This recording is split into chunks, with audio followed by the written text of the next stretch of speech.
Sihem, bonjour. Salam alaikum. Salam. Je suis trop contente de t'avoir avec nous aujourd'hui. Sihem, t'es connue sur les réseaux sociaux sous le nom Sand Arabe. Bon, ça atterrit par ici. Enfin, quelqu'un me pose la question, merci. Là-bas, ça vient d'une chanson de mon frère. J'ai un de mes petits frères qui fait de la musique, et à un moment qui parle, dans une de ses chansons, il dit exactement « J'aime quand ça crie, j'ai Sand Arabe ». C'est une référence à notre enfance parce que la seule langue arabe qu'on connaissait, c'était la langue des cris, puisque c'était les engueulades entre mon père et sa famille. Et en fait, nous, on a toujours associé l'arabe à ça, et aussi, le mot arabe était employé par notre père comme désignant les Marocains dans leur entièreté, les Algériens, les Tunisiens, tout le monde en fait. Et mon père, le discours de mon père n'était qu'un produit du discours général en France, qui est qu'un arabe, c'est à peu près tout et n'importe quoi. Un arabe aujourd'hui, en France, selon beaucoup de gens, un arabe c'est un musulman. Beaucoup de gens qui ne connaissent absolument pas la différence. Un arabe c'est un turc. Les Turcs sont absolument pas arabes. Pour les Français, pour beaucoup de Français, pour beaucoup de gens, l'amalgame est très facile. Et en fait, moi, ce qui m'intéressait, c'était de prendre ce mot pour qu'on me pose la question, pour qu'on puisse déconstruire ensemble ce mot, qui est devenu un mot parapluie, en fait, à connotation raciste et islamophobe. En fait, il se trouve que moi, j'ai potentiellement des origines amazighes, comme énormément de Marocains. Donc, le mot arabe veut pas dire grand-chose.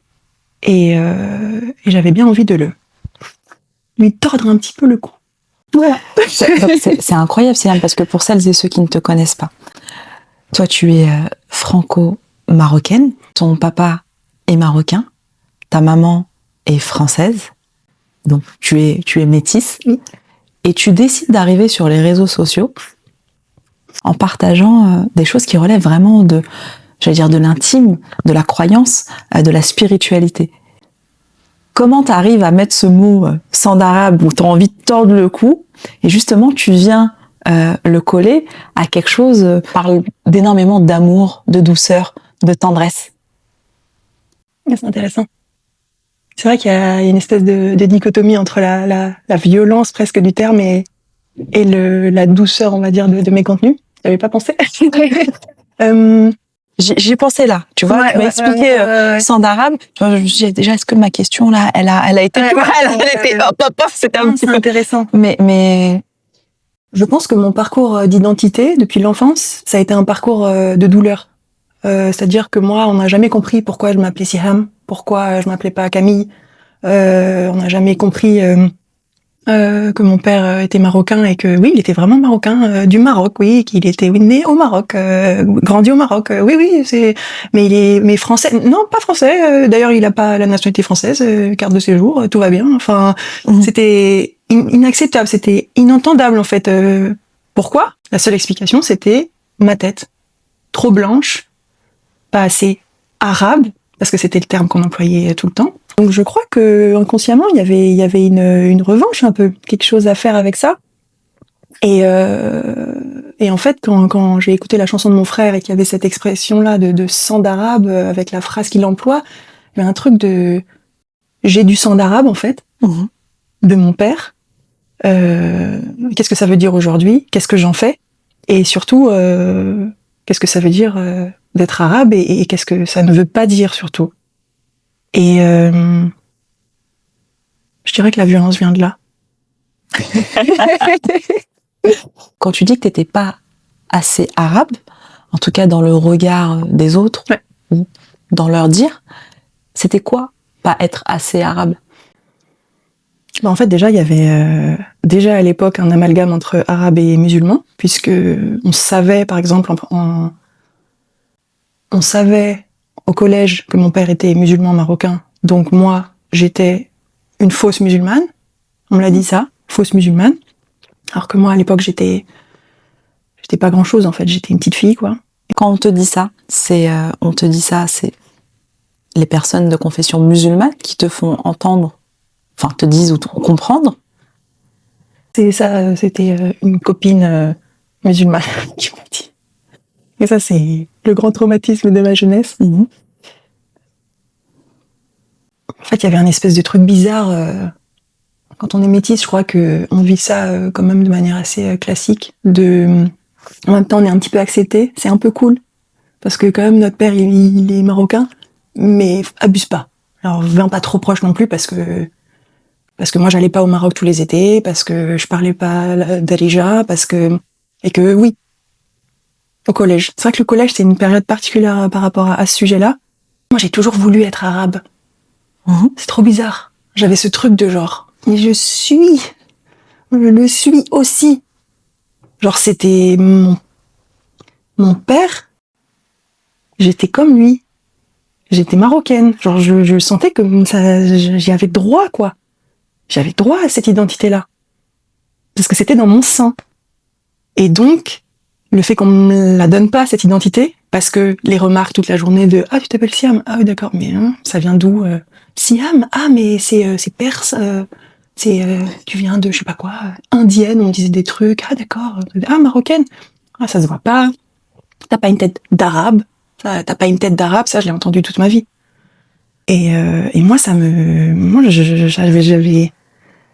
mais moi, je l'étais, en fait. Moi, j'étais marocaine dans ma tête. Sans connaître rien du Maroc, parce qu'on avait une distance avec le pays, parce que mon père nous protégeait de beaucoup de problèmes qu'on avait là-bas. Donc, sans rien connaître, mais malgré tout, moi, je l'étais. Mais on me donnait pas cette carte-là. On l'acceptait pas du tout. Est-ce que justement, quand on traverse ça, est-ce que c'est plus difficile de s'accepter ou de savoir qui on est? Je crois que c'est dur de savoir qui on est quand on traverse ça, surtout parce que du coup, on se crée une autre identité qui est bien réelle, qui devient notre identité profonde, qui devient qui on est, mais on l'a créée, puisque notre identité initiale, j'aurais dû, moi, être considérée comme je suis, c'est-à-dire franco-marocaine, c'est-à-dire issue d'un mariage mixte, c'est-à-dire d'une double culture. Ça, on me l'a pas donné, on m'a pas accepté que je le sois, donc j'ai construit autre chose. Donc, pendant des années, ça me posait pas problème. J'étais française. J'étais juste française. Moi, j'avais abandonné, le délire, j'avais complètement abandonné, moi. Donc, je pensais que j'étais alignée avec mon identité. Mais je l'avais créée de toutes pièces parce qu'on m'avait pas ouvert la porte sur l'autre côté. C'est évidemment très lié aux histoires de famille, c'est évidemment très lié au fait que je pouvais pas aller au Maroc, c'est évidemment lié à ça. Mais l'image dans la société que je renvoyais n'étant pas celle qui convenait aux cases des Arabes, j'étais française, blanche, il n'y avait pas d'ambiguïté là-dessus.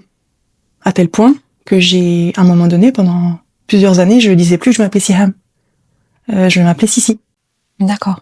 Et c'est mon surnom depuis que je suis toute petite, donc il y avait du sens, mais c'est mon surnom affectueux de ma famille. Il n'y avait pas de raison que ce surnom dépasse la sphère intime. Mais à un moment, je me présentais, je me disais, je m'appelle Sissi. Est-ce que c'est comme si on t'avait demandé quelque part, indirectement, de choisir un camp? Ah, complètement. Complètement. Ah, complètement. Je relis différentes anecdotes dans ma vie, il fallait choisir son camp. T'étais arabe ou t'étais française. Encore une fois, avec ce mot, parapluie, a de complexité et de zone d'ombre. Donc, vu que j'étais pas arabe aux yeux des gens, j'étais française. Et mon côté marocain s'est complètement effacé. Quand justement tu choisis, entre guillemets, ce camp-là, est-ce que le fait d'être dans un camp vient cultiver, j'allais dire peut-être une hostilité vis-à-vis de l'autre camp? Hyper intéressant que tu dises ça. Hyper intéressant. Moi, je pense que j'ai entendu des discours racistes toute ma vie. Racistes et islamophobes. À l'école, dans la société, mais aussi au sein de ma propre famille, puisque du côté de ma mère, j'ai entendu des choses qui resteront gravées à tout jamais et encore très récemment. Donc c'est des discours contre lesquels je me bats. Je me bats. Je fais pas grand-chose, à vrai dire, parce que j'ai pas l'énergie. En tout cas, c'est des choses qui me heurtent. Donc ça cultive une hostilité. Ça cultive une haine de soi. Et puis ça cultive en fait une honte, un rejet, un truc de bah non, c'est pas moi. Puisque mon identité française ne posait pas problème. C'était le confort, c'était l'identité qui me permettait d'exister dans la société. pendant mes études artistiques, j'étais confrontée à tout sauf des gens religieux ou spirituels. C'est vraiment l'inverse. Donc très facile d'être française, machin. Je gardais ma foi que j'avais déjà à l'époque pour moi. Et puis je pense que le deuxième élément, c'est le racisme internalisé de mon papa, qui, comme beaucoup d'immigrés, a ça en lui. Et il en est assez conscient, on arrive aujourd'hui à en parler, etc. Mais il y a des mécanismes que je reconnais dans ses paroles, dans sa vision des choses, dans des termes employés, qui sont complètement de l'ordre du racisme internalisé. Et mais vraiment des phrases toutes faites qui ne lui viennent pas du Maroc, hein, qui lui viennent de ses années de vie en France. Des blagues, un certain type d'humour. Et ça déteint sur moi, forcément. Est-ce qu'on pourrait dire que justement, toi, Sihem, depuis ton plus jeune âge jusqu'à aujourd'hui, est-ce qu'on pourrait dire que quelque part, c'est comme si tu avais vécu deux troubles identitaires, celui à travers celui de ton papa et le tien par la suite? Complètement. Je pense que le trouble identitaire de mon papa, c'est le début de mon cheminement. Sans mon père, toutes les difficultés auxquelles il a fait face, il n'y a pas sans d'arabe. Il n'y a pas mon cheminement, il n'y a pas mes questionnements, il n'y a même pas mon retour à l'islam, en fait, parce que, et cette ouverture extraordinaire du cœur qu'Allah m'a donnée il y a 2 ans, alhamdoulilah, il n'y a pas tout ça. Parce que ça part d'une douleur, tout ça part d'un vide, forcément. Toi, tu conscientises la douleur de ton papa. Est-ce que tu conscientises la tienne ou ça met du temps? Je conscientise d'abord la mienne. D'accord. Je mets des mots dessus, je commence un cheminement. C'est très personnel. Mon père n'a presque pas part à ça dans un premier temps. C'est en commençant mon cheminement et en le regardant à travers les yeux de mon père, qui me voit, qui me regarde, avec qui je passe beaucoup de temps, avec qui j'ai une belle relation grâce à Dieu, que je comprends le sien. Et que ça me bouleverse. Et ça me bouleverse. Et il y a des petits éléments au Maroc, je le vois évoluer, je le vois me regarder, dans les conversations sur la religion, où je me dis, il revient de loin. Et lui aussi a traversé des choses. Et lui aussi a souffert. Et même s'il se plaint jamais, et jamais, il a vécu des choses en France, il a les souffrances liées à l'immigration, il a tout ça en lui. Et ça m'a bouleversée. Vraiment. Est-ce que c'est comme si tu retrouvais des petites pièces du puzzle et que tu es en train de reconstruire quelque chose qui te dépasse? J'aime à penser que ça ne me dépasse pas. Mais c'est une reconstruction d'un puzzle à 100%. J'ai l'impression que, effectivement, les pièces que j'ai pas moi, elles sont chez lui. Et elles sont chez ma mère aussi, en fait. C'est très intéressant. Parce que les deux, évidemment, font partie de moi et je viens des deux. Et ma mère a été extrêmement présente dans notre enfance, à mes frères et moi. Elle était mère au foyer, donc on a eu la chance d'être vraiment inondée d'amour et de présence. Donc ma mère, c'est un personnage fondamental de ma vie. Et dans mon rapport à mon identité, et même dans mon rapport à la religion de mon père, au pays de mon père, ma mère, elle a un rôle. Bien sûr. Ma mère, elle voulait qu'on aille au Maroc. Elle voulait qu'on apprenne le Darija. Elle voulait tout ça, ma mère. Ma mère, elle était demandeuse de ça. Elle était... Mais mon père a pas voulu. Il a pas pu, en réalité. Donc le puzzle, il se construit pas sans eux. Et ça, je pense que ça fait partie des choses avec lesquelles je fais la paix aujourd'hui. Et j'ai pu traverser une période où j'étais plus en opposition avec eux. Et là, je recolle les morceaux du puzzle. La colère en lien avec ce sentiment peut-être de rejet, d'injustice,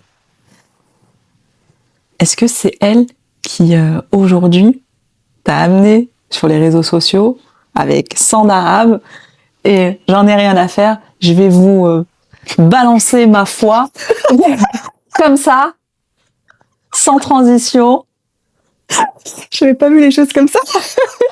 C'est vrai qu'il y a une forme de violence dans ça. Je vous balance mes trucs, je vous balance. Non, c'est vrai, je le reconnais. Et c'est intéressant que tu m'en parles parce que je le vois pas forcément ça au quotidien. Moi, j'ai l'impression de partager un peu faire quelque chose de l'ordre du journal intime. Mais je sais, enfin. Ouais. Alors, quand je dis nous balancer avec courage, Okay. avec sincérité, Okay. sans détour. Okay. Tu vois, c'est cette chose-là. C'est-à-dire que c'est quelque chose qui relève de l'intime, mais qui fait partie de toi. Et tu nous partages vraiment tes découvertes, tes ressentiments, tes interrogations, tes questionnements, parfois tes doutes. Et t'y vas, voilà. Bon, ok, on n'a pas voulu de moi dans ce camp-là, je prends ma place. Et le camp, c'est moi qui crée le nouveau camp.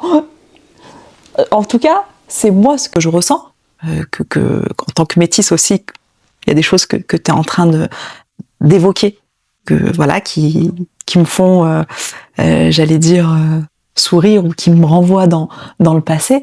Mais tu vois, est-ce que c'est un peu ça, quelque part, Sand Arabe? C'est de déconstruire cette relation avec ce mot ou ces préjugés-là, en refaisant, en fait, ta définition. Ça m'émeut beaucoup ce que tu me dis, parce que je l'avais jamais vu comme ça. J'avais jamais vu, en fait, qu'il y avait une reconquête presque guerrière du mot, de mon identité. Et quand tu me le décris comme ça, je vois qu'en fait, c'est ça. Et ça me plaît beaucoup. Ça me plaît énormément. Mais je l'avais vraiment pas vu comme ça.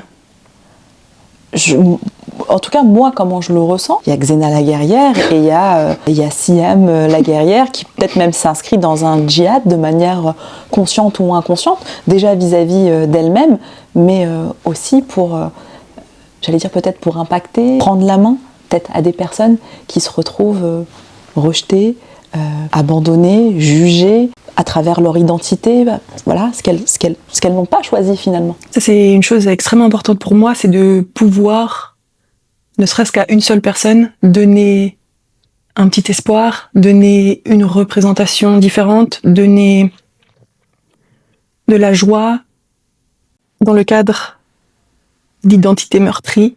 Pendant longtemps, ma bio, c'était à la reconquête de mon identité meurtrie sur Instagram. D'ailleurs, je crois que je vais le remettre parce que c'était pas mal. J'ai l'impression que j'avais une identité meurtrie et qu'il fallait la reconquérir.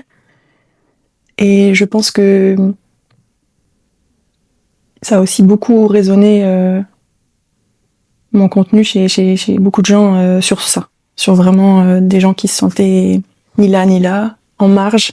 Et si je peux juste donner un petit peu de positif sur ce sujet, je peux mourir en paix.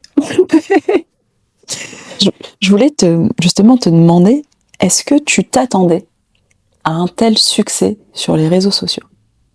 Non, pas du tout. Dans le sens, alors,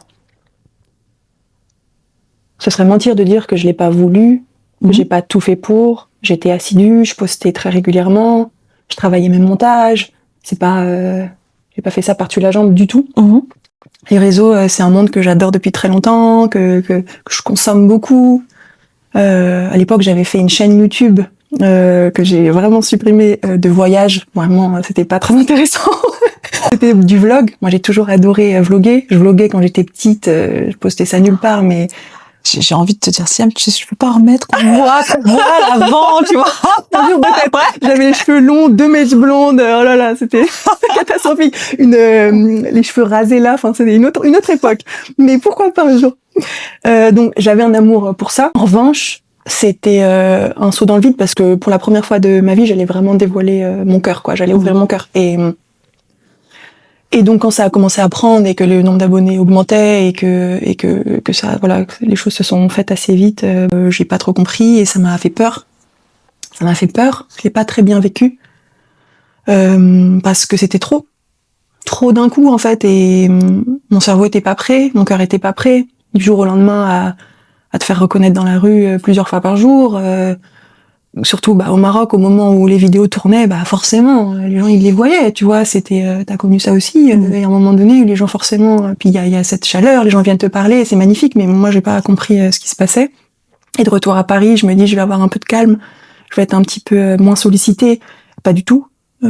Parce que les gens venaient et différemment à Paris c'est le contact est un peu moins chaleureux mais malgré tout ils venaient, malgré tout ils me parlaient, etc. et c'était à la fois magnifique, à la fois vertigineux. Et les réseaux sociaux c'est un monde cruel aussi, c'est un monde malsain, c'est un monde qui te fait ressortir des parties de toi que t'aimerais pas forcément voir. Et donc c'est vraiment à double tranchant. C'est à la fois extraordinaire et j'ai des relations avec des gens, on parle, des témoignages, je reçois des messages, tout ça est absolument magnifique. Les opportunités de rencontres, aujourd'hui on serait pas l'une en face de l'autre si c'était pas pour les réseaux. Donc pour ces choses-là, je suis absolument reconnaissante de ces opportunités-là. Mais il y a un versant qui est sombre, quoi. À quel moment de ta vie tu fais ce grand saut-là? Qu'est-ce qui vient? C'est quoi le déclic? De te dire, allez, c'est bon, là, je poste une vidéo et j'accouche de ce qui me fait du bien, quoi. En fait, ça a commencé avec accoucher de ce qui me faisait du mal, parce que ma première vidéo, en juillet dernier, c'était une vidéo où je raconte que j'étais tranquillement chez moi, et là, tout d'un coup, on sonne à la porte, 4 flics qui débarquent pour tapage. Il est 14h. Et le seul tapage que j'étais en train de faire, c'était que j'écoutais le Coran. D'accord. Et là, je comprends que c'est un voisin. Alors, certes, les murs sont fins, mais enfin, vraiment, c'est pas très fort. Qui a flippé, qui a eu peur, je sais pas. Qui pensait que j'étais en train de préparer je sais pas quoi. Qui a appelé les flics. Donc moi, je me retrouve avec 4 flics qui viennent, qui rentrent, qui sont d'ailleurs un peu gênés. Ils étaient très gentils, hein.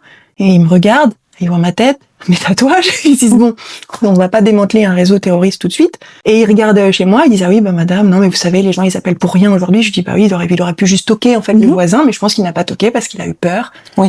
Tu vois. Et donc je vis cette expérience-là assez traumatisante dans mon petit studio tranquillement chez moi.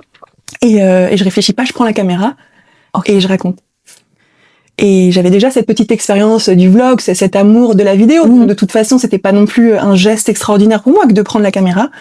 Je prends la caméra, je raconte ça, je poste pas tout de suite, je l'ai la petite vidéo. Et ensuite, j'avais prévu d'aller au Maroc. C'était déjà prévu tout le voyage au Maroc. Moi, je pensais pas du tout à la base le documenter, hein, ce voyage que j'ai fait l'été dernier. Et là, je lui dis bon allons-y, on va continuer sur cette lancée et on va tout filmer. Donc c'est vraiment parti de ce geste-là, et je crois on en revient un peu à la revendication sans d'arabe, etc., et de toutes les questions sociétales et politiques en France autour de l'islamophobie, autour de l'identité maghrébine, du racisme, etc. C'est des questions qui m'habitent depuis très longtemps. Moi, mes projets de films sont sur ça aussi. Enfin, j'ai toujours travaillé ces questions-là, donc ça part de là, je crois. Et après, il y a le dévoilement de mon cheminement spirituel, etc. Mais à la toute base, franchement, il y a quelque chose de politique de ma part. Qui est pas si présent. Je souhaite qu'il soit de plus en plus présent. Et je crois que ça part de ce geste-là. Ce geste sanguin. Ce geste sanguin, absolument. Mais en lien avec l'injustice, enfin, toutes ces choses-là. Sur l'un de tes posts, tu dis, en tout cas qui a sur ton feed, tu dis, je cite, « Le Maroc répare mon petit cœur tout cassé ». Qu'est-ce que le Maroc est venu réparer? Le Maroc est venu me donner ce que j'avais toujours voulu avoir. Il est venu réparer la moitié de mon cœur. Il est venu nourrir cette faim insatiable que j'avais depuis l'enfance. Il est venu... Et quand je dis le Maroc, c'est les Marocains et les Marocaines, évidemment. Ils sont venus, que ce soit virtuellement ou dans la vraie vie, parce que du coup, quand j'ai commencé à poster, j'en ai rencontré énormément. Les Marocains et les Marocaines sont venus me dire « C'est ok, tu fais partie des nôtres, que tu le veuilles ou non, tu es marocaine, c'est non négociable. Si toi-même tu veux un jour négocier, c'est mort. Tu es marocaine. Et tu peux en être fière, parce que tu l'es. » Et pendant un moment, je me suis dit que c'était ridicule d'avoir eu autant besoin de cette validation.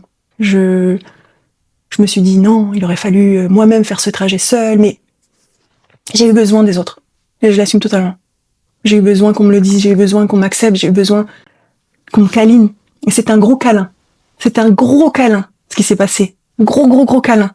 Comme une grand-mère qui te prend et qui te dit tout va bien aller. Est-ce que quand tu rentres avec, tu vois, ces éléments-là, de se dire, est-ce que tu as eu ce sentiment, cette impression de te dire, mais finalement, en France, les Maghrébins de France sont peut-être plus durs ou moins tendres que finalement les Marocains qui vivent au Maroc? Complètement, absolument. Ça, c'est quelque chose dont on avait parlé avec pas mal d'abonnés sous un post à un moment, parce que j'avais posté à ce propos. Il y a une rigidité en France de la part, alors d'un côté, des Maghrébins. Moi, je dirais un sujet sur lequel j'ai peut-être plus de ressenti sur l'islam. Mmh. Une rigidité que j'ai pas du tout trouvée au Maroc. J'ai été beaucoup plus jugée sur mes tatouages par les musulmans en France que par les musulmans au Maroc. Beaucoup plus. J'ai été beaucoup plus rejetée par des Marocains en France que par les Marocains au Maroc. Les Marocains au Maroc, mon père est marocain, ça fait. Qu'est-ce que tu fais de plus? T'es marocaine. Basta. C'est même pas, on n'en parle plus en fait. T'es musulmane, ça les regarde même pas limite. Est-ce que je suis convertie? Est-ce que je suis pas convertie? Est-ce que si? Est-ce que ça? Tatouage, pas tatouage. On me demande beaucoup, est-ce que t'es jugée pour tes tatouages au Maroc? Des sœurs qui m'écrivent, ou des filles qui m'écrivent, j'ai beaucoup de tatouages, j'ai peur d'y aller. Mais vraiment, limite, c'est genre, jugez-moi! Allô? Non, ils s'en foutent. Cette dureté que tu rencontres à travers la communauté musulmane en France, c'est quelque chose qui aurait pu te réfréner dans ton élévation spirituelle. T'es quand même en chemin, t'es quand même en... T'y es, quoi. Qu'est-ce qui est venu te pousser? Alors, c'est spécial ce que je te dis, mais est-ce que c'est un matin on se réveille, c'est comme ça? Est-ce que c'est une voisine, une amie qui est justement sur le chemin? Comment toi, si c'est pas trop indiscret, comment ça s'est réveillé? C'est le regard de mon père qui m'a donné la force de continuer et qui m'a rendu invincible en fait. L'été où j'ai commencé à poster des vidéos, c'est l'été donc où je suis retournée au Maroc pour de vrai, pendant 2 mois, pour la première fois, toute seule, etc. C'était le vrai début de ma reconquête identitaire. Et en fait, mon père m'a rejoint courant août.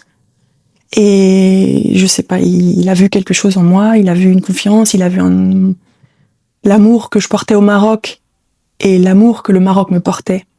Et je sais qu'à un moment, je l'ai surpris en train de me regarder. Et il y a eu un truc dans mon cœur. C'était réglé. C'est comme s'il devait plus se soucier de moi. Le Maroc m'avait accueilli.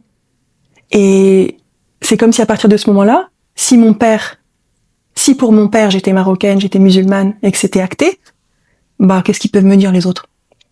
Ils peuvent toujours me critiquer, ils peuvent toujours me dire que je suis une fausse musulmane, comme cette fille dans la cour du collège quand j'avais 11 ans. Vas-y, dis-le moi. Qu'est-ce que ça va me faire maintenant? Et j'avais pas eu cet aval-là avant de mon père, j'avais pas eu cette sensation d'appartenir à la communauté de mon père. Et à partir de l'été dernier, j'y appartenais. Et après, ça s'est confirmé par des conversations qu'on a eues. Mon père qui rigolait, qui me disait, de toute façon, moi, maintenant, je m'en mêle plus, hein. Toi, tu fais ta vie au Maroc, hein. Puis, ça le faisait aussi, c'était très émouvant pour lui de voir les gens dans la rue me parler. Et puis, on rigolait parce que je mentionne quand même mon papa plusieurs fois. Donc, les gens, ils disaient, c'est vous le papa. Après, mon père, il rigolait, il disait, j'espère qu'elle parle pas trop mal de moi parce que mon père, il est pas sur les réseaux. Et il disait, non, pas du tout. On voit qu'elle vous aime. Enfin, c'était très chaleureux, c'était très beau. Et certes, tout ça, c'était via les réseaux, mais pas tant que ça, puisque ça se traduisait par des rencontres et des conversations au quotidien avec les gens. Donc je pense vraiment que la validation, entre guillemets, de mon père m'a donné cette espèce de bouclier. Allez-y les gars, défoncez-moi, faites-moi du mal, critiquez-moi. Mon papa, il a dit oui, en quelque sorte, tu vois. Est-ce qu'à ce moment-là, où il y a cette forme de de connexion qui se fait naturellement, t'as le sentiment que ton papa et toi, vous avez réparé quelque chose. Ah oui, ah oui. Ah oui, moi j'ai ressenti une nouvelle connexion avec mon père. J'ai toujours été très liée à mon père, très proche, fusionnelle presque. Mais là, ça prenait encore une autre dimension. En fait, notre relation elle a toujours été bonne, mais je pense que j'avais une certaine rancœur vis-à-vis de lui, par rapport au fait qu'il m'ait pas appris le Darija, qu'il m'ait pas transmis la religion, etc. Et là, le fait de reconnecter de mon côté, de faire mon trajet, d'avoir du coup des conversations avec lui, de comprendre son parcours de vie beaucoup plus profondément, de comprendre les limites qu'il avait, de comprendre les obstacles qu'il a traversés, en fait, ça m'a enlevé toute cette rancœur, ça m'a tout enlevé. Puis le trajet spirituel fait aussi que tu apprends à beaucoup moins juger les gens, en fait, et à dire que c'est, seul Allah est juge. Et d'avoir compris que c'est Allah qui ne lui avait pas permis, qui ne lui avait pas donné la possibilité de me transmettre les règles de l'islam, qui ne m'avait pas.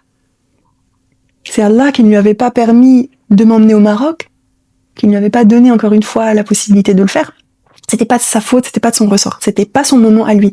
Et que toute cette vie-là, ce vide, cette souffrance, cette noirceur, toutes les épreuves étaient écrites pour que je puisse, l'été dernier, aller au Maroc, reconquérir cette identité-là, et le faire avec un cœur ouvert, et une envie et un amour énorme.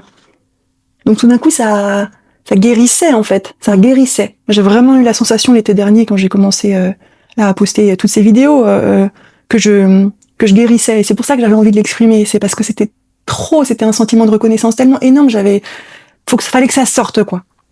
Moi, j'ai tendance de toute façon à extérioriser d'une manière ou d'une autre. Faut que ça sorte. Je n'intériorise pas. Trop d'ailleurs parfois, mais et les vidéos c'était juste une extension de ça. D'après ton expérience, est-ce que selon toi, la guérison, elle passe par le pardon?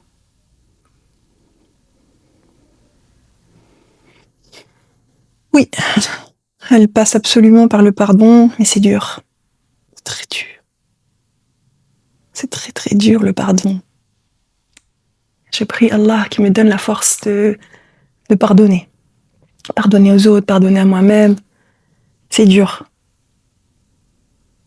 J'en suis pas là.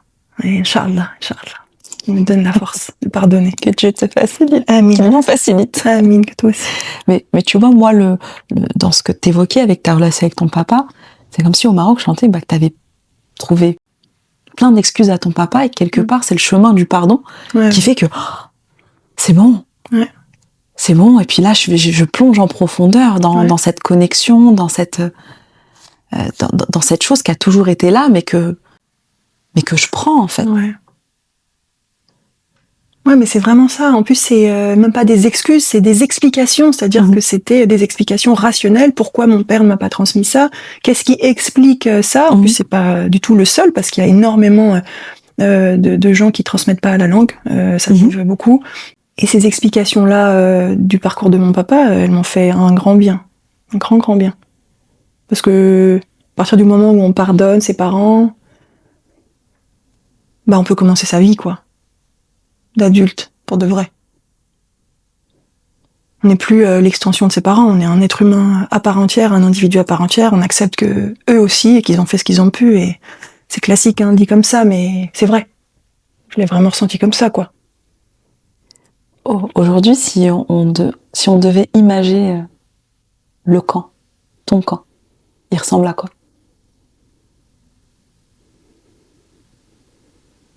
Même si je n'aime pas ce terme-là. Moi, j'ai envie de dire que je suis une voiture hybride. Je suis sur les deux, et je suis bien contente d'être sur les deux. Et c'est pour ça qu'on m'achète. C'est parce que j'ai les deux. Et s'il y a un côté qui faiblit, l'autre prend le relais. Est-ce que justement cette voiture hybride, elle permet d'avoir peut-être une très grande ouverture d'esprit, une très grande ouverture de cœur? Est-ce que ça vient, j'allais dire, pimper certaines qualités? Je pense. tous les gens que je connais dans mon entourage, mes amis qui sont issus de deux cultures, il y a quelque chose en plus quand même. C'est beau. Moi, j'ai tendance à croire quand même que c'est ça le futur de l'humanité et que c'est ça l'espoir, vraiment. Il y a quelque chose de... En tant que métis, on a en nous une clé du vivre ensemble, je trouve. Et c'est d'ailleurs une des choses que j'aime le plus à propos de la France. C'est l'existence de toute cette hybridité, de ce mélange. On veut nous faire croire que ça se passe mal, on veut absolument nous diviser, on veut nous mettre les uns contre les autres, mais la réalité, c'est que ça se passe plutôt pas mal. Est-ce que c'est ce qui t'a beaucoup plu dans l'islam? Cette tolérance, cette ouverture? Me branche pas sur l'islam. Amélia, on y est encore demain. Ah, on y est. Sans d'arabe. Sans arabe. Allez, on y sans va. d'arabe, sans d'amazir, sans d'humain. Sans d'amazir, sans d'humain, absolument. Soyons absolument. J'adore. Écoute, si les gens comprenaient à quel point l'islam est une religion d'ouverture, à quel point l'islam est une religion de douceur, d'amour, d'acceptation, de pardon, vraiment, il n'y aurait plus de problème. Le problème, c'est l'ignorance, et c'est que les gens ne savent pas, ils ne comprennent pas, ils ne se renseignent pas, ils voient ce qu'on veut bien leur montrer de cette religion, mais l'islam, c'est un pansement. L'islam, c'est un remède, c'est une douceur, c'est une joie, c'est en même temps une discipline, en même temps, c'est un guide de chaque instant, mais c'est une religion sublime. C'est une religion qui vient apporter des réponses à toutes les questions de l'âme. Comment ne pas aimer cette religion? Bah si, en écoutant les infos et en se faisant avoir par certains discours. Oui, là, on peut ne pas l'aimer, bien sûr. Mais si on se renseigne, si vraiment on fait l'effort de lire, si on fait vraiment l'effort d'écouter certaines personnes, de comparer les sources, on ne pourra que s'apaiser. Et c'est ce que je souhaite à tous les gens qui souffrent d'islamophobie, parce que je pense que c'est une maladie. Renseignez-vous. Lisez simplement. Renseignez-vous. Ouvrez un bouquin, ouvrez 2-3 vidéos de gens peut-être pas forcément de votre bord politique habituel, et vous verrez. Ouvrez votre cœur. Ouvrez votre cœur, absolument. Je voulais te demander, Siem, tu l'as évoqué tout à l'heure. Pendant des années, on a ce sentiment de ne pas être assez, qu'on a ce sentiment d'être rejeté, peut-être abandonné par les siens, et qu'aujourd'hui, sur les réseaux sociaux, on est inondé d'amour, de followers. Comment on gère ce sentiment d'extrême solitude à ce coup de projecteur dans lequel on est inondé? Comment ça se gère? On gère mal, dans un premier temps. Moi, c'est pas quelque chose que j'aime, c'est pas quelque chose qui m'aide dans mon chemin spirituel, en vérité. L'accélération de tout ce qui s'est passé là pour moi avec les réseaux, c'est quelque chose avec lequel je travaille chaque jour. C'est un vrai sujet pour moi. C'est quelque chose qui vient toucher la santé mentale, c'est quelque chose qui vient parfois se mettre comme une barrière dans ma spiritualité, puisque il y a une espèce de frénésie des réseaux, de frénésie de la productivité, de devoir être tout le temps présent, de poster, d'avoir un retour immédiat sur ce qu'on fait, d'avoir des vrais gens qui t'écrivent tout le temps, d'être inondé de messages. C'est trop, en fait, pour l'être humain, en réalité. On n'est pas fait pour ce genre de choses.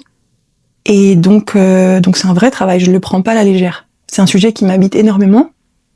Je suis encore en train de trouver mon équilibre, et j'espère que je le trouverai, qu'Allah me guide là-dedans. Je lui demande beaucoup de me guider dans mon rapport aux réseaux sociaux. Je le vois vraiment comme un danger. Vraiment. Il y a eu des jours où tu t'es dit j'arrête? Je me suis jamais dit que j'allais quitter les réseaux sociaux pour le moment, parce que ça apporte trop de belles choses, et j'aime à penser que malgré tout j'ai un impact positif sur certaines personnes, et donc c'est ce qui me motive à continuer. En revanche, c'est une lutte de chaque jour, et j'ai envie de changer mon rapport à ça. J'ai envie de trouver un équilibre. Pour le moment, je me prends tout dans la face, je suis Je suis beaucoup obnubilée par ça, je passe beaucoup de temps, ça occupe beaucoup mon cerveau. J'ai envie de trouver un équilibre, tout en continuant à charbonner pour que ça augmente, pour continuer à avoir plein d'opportunités, parce que j'ai ce côté ambitieux aussi que j'assume totalement, et les réseaux te permettent de faire plein de choses. Les réseaux, c'est juste une plateforme qui après te permet de vraiment de faire tous les projets que tu veux. Donc ça, c'est extraordinaire, même d'un point de vue professionnel, d'un point de vue indépendance financière. Enfin, c'est des choses qui sont extraordinaires. Donc, alhamdoulilah, ça c'est pas le problème. Mais faut que je trouve un équilibre. Faut que je m'organise mieux, peut-être qu'il faut que je m'entoure aussi, parce que pour le moment, je suis toute seule. Ça commence à être un peu ingérable, donc je pense que il y a un équilibre à trouver. Inch'Allah. Comment justement on fait, parce qu'il y a aussi, j'allais dire, la phase obscure des réseaux sociaux, face aux haters, aux islamophobes, aux anti-blancs. On peut parfois, je parle de choses que je connais, ça demande quand même d'avoir les reins solides. Comment toi tu gères ça? Alors moi, par rapport aux fachos, aux islamophobes, aux nazis d'internet, je m'en fous. J'ai aucun mérite, ça me touche pas, parce que c'est des grands fous. Allez-y, allez-y. C'est plus drôle qu'autre chose, parce qu'en plus ils disent des trucs absurdes, c'est hyper violent, mais c'est en même temps ridicule. Enfin, j'ai cette espèce de distance. Je vois passer, j'essaie de supprimer un max pour pas pourrir l'ambiance, parce que l'ambiance est quand même très positive sur mes réseaux. Récemment, j'ai commencé à bloquer, très agréable, bloquer les gens. Je l'avais jamais fait. Donc je bloque. Il y a un sujet sur lequel je réagis pas du tout comme ça, c'est les sionistes. D'accord. Dès que je parle de la Palestine, quelle que ce soit une story en manif, que ce soit une vidéo, que ce soit n'importe quoi, là je suis face à une haine qui est d'une autre mesure. Là je suis face à des accusations qui sont d'un autre monde.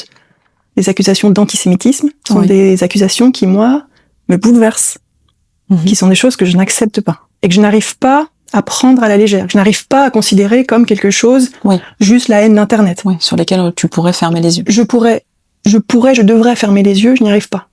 Ça me blesse, et là, j'ai aucun recul. Donc là, je me le prends en pleine face. Et on est dans une période où ces groupes-là agissent très souvent, de manière organisée, sur n'importe quel créateur de contenu qui essaierait de s'expliquer sur la question, qui essaierait de participer à la cause. Là, je souffre. Là, vraiment. C'est très dur. Tu as déjà reçu des menaces? Oui, évidemment. Plus que des menaces. Ouais. J'ai vécu un épisode très très très violent. Ouais. J'ai vécu 3 jours de cyberharcèlement hyper violent, hyper poussé. Ils ont désactivé mon compte. Ils ont réussi à suspendre mon compte pendant un petit moment. Je l'ai récupéré, puis après je l'ai désactivé moi-même pour pas qu'ils puissent m'attaquer encore. J'ai reçu des menaces de mort, des menaces de viol par centaines. Et ils ont été jusqu'à me chercher, essayer de trouver mon adresse où j'étais pour venir me tuer, quoi. Et donc ça, moi, je l'ai vécu. Ça, c'est resté, alhamdoulilah, c'est resté virtuel, mais je l'ai vécu quand même dans ma chair, parce que c'était des menaces qui visaient aussi ma famille, qui visaient mon fiancé en Palestine, qui visaient ma mère, mon père. Et voilà, c'est la seule fois où c'est allé très très loin. Et c'est des stratégies de silenciation, de toute façon. Sur la question palestinienne, c'est même pas vraiment visé, c'est même pas vraiment contre moi, en réalité. Mais ça, c'est très violent. Ils avaient pas, je pense, idée de la signification du mot sans arabe.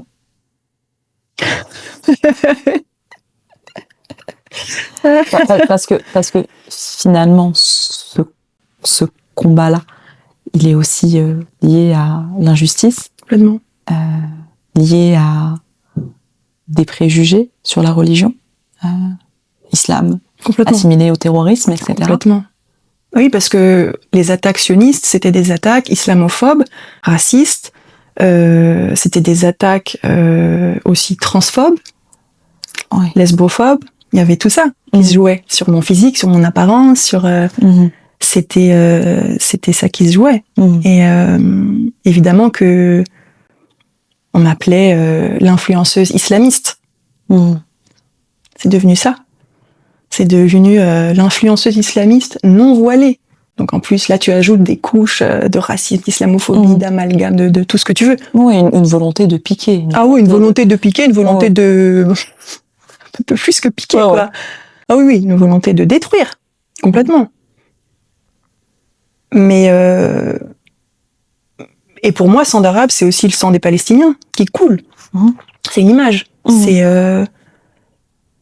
je n'ai malheureusement pas le pouvoir à moi toute seule de sauver la Palestine, mais c'est évidemment quelque chose qui m'importe. Je suis fiancée à un Palestinien. Mes enfants seront palestiniens, Inch'Allah. Je peux pas être insensible à cette cause, et même sans être fiancée à un Palestinien, on ne peut pas être insensible à cette cause, et c'est très dur de gérer ça sur les réseaux. Et je suis pas aussi active que je le voudrais par rapport à ça, parce que je suis encore dans le traumatisme de ce qui s'est passé et d'à quel point ça a été loin, en fait, cette traque contre moi. Là, ce qu'on est en train de faire, tu vois, il y a beaucoup de nuances, mais aussi beaucoup de contradictions dans cette aventure des réseaux sociaux. Pas aussi ces contradictions-là qui nous rendent peut-être plus forts. Font à la fois du mal, mais aussi du bien dans cette lutte, et qui est plus une lutte de l'affirmation, de l'expression, de non, je ne me tairai pas. Ce que tu dis, ça me fait penser aussi au fait d'être une femme musulmane sur les réseaux. Et je pense que toutes ces contradictions-là, elles apportent de la douleur, mais ça nous donne une sacrée force aussi, et ça nous rappelle l'importance de parler, l'importance d'exister, l'importance d'ouvrir sa bouche, l'importance de s'assumer tel qu'on est, parce que, oublions pas notre ami le patriarcat, qui reste l'ennemi numéro 1. Et ça, c'est aussi un élément qui me traverse évidemment beaucoup, mon identité de genre qui est une lutte, hein, franchement. Donc, continuons à nous exprimer, continuons à exister. Continuons à être audacieuses. Absolument, continuons à être audacieuses. Sihem, là, je pourrais partir encore sur une heure tellement waouh. Tu vois, là, on a abordé. En plus, tu vois, tu portes un vêtement traditionnel palestinien. J'ai l'impression d'être en face, tu vois, d'un tableau, d'une œuvre. Je te promets. Et tu vois, de me dire, attends, là, qu'est-ce que ça veut dire, tu vois. Incroyable. Il va falloir, Sihem, faut qu'on se revoie. Écoute, je reviens quand tu veux. Tu me compares à une œuvre d'art, je viens. Sihem, ça me brûle. Je sais que je dépasse le temps, mais 3 choses dont on ignore de Sihem sang d'arabe. Wow. Avec lesquelles tu serais OK de partager. Réfléchir. Ah oui. La première chose, c'est que je suis pas aussi gentille et douce que ce que l'on peut penser sur mes réseaux. La personne que vous voyez sur mes réseaux, elle existe, évidemment, c'est 80% de moi, mais parfois j'ai envie de dire aux gens que je rencontre qui vraiment ont l'impression de rencontrer une espèce de sainte ou de petite fille toute mignonne, que c'est pas la réalité, et ça fait encore un rappel sur le fait que les réseaux, c'est pas la vraie vie. Et que j'ai mes moments de noirceur, que j'ai des comportements toxiques parfois, que je suis pas fière de moi, que j'ai beaucoup d'anxiété encore, que j'ai envie que ça passe, non pas pour parler de moi particulièrement, c'est plus parce que cette pression-là des réseaux, de devoir toujours tenir presque cette image-là de la fille super positive, c'est lourd, et ça rend service à personne, en fait. À personne. Parce que je reçois des messages parfois, je sens qu'il y a une idéalisation de qui je suis. C'est faux. On vous montre sur les réseaux ce qu'on choisit de vous montrer, on trie, on fait du montage, on rajoute des musiques. C'est une réécriture de la vie, le montage. Et donc, les réseaux. Les réseaux sont une réécriture de la vie, il faut faire attention. Ça, c'est la première chose. Je voudrais dire quelque chose que les gens ne savent pas sur moi. Que j'ai 3 frères, que j'aime du plus profond de mon âme, et que c'est mes petits bébés d'amour. Ils sont très grands en taille, mais c'est mes petits bébés. Voilà, que vous pouvez pas pleinement me connaître si vous connaissez pas mes frères, si vous connaissez pas l'amour que j'ai pour eux. Voilà. Et troisième chose, ah bah oui, le cinéma. Les gens savent pas en fait que je suis réalisatrice à la base. Exactement. Et que je maîtrise le clap à la perfection. Que moi à la base je suis réalisatrice scénariste et que c'est ça moi mon métier.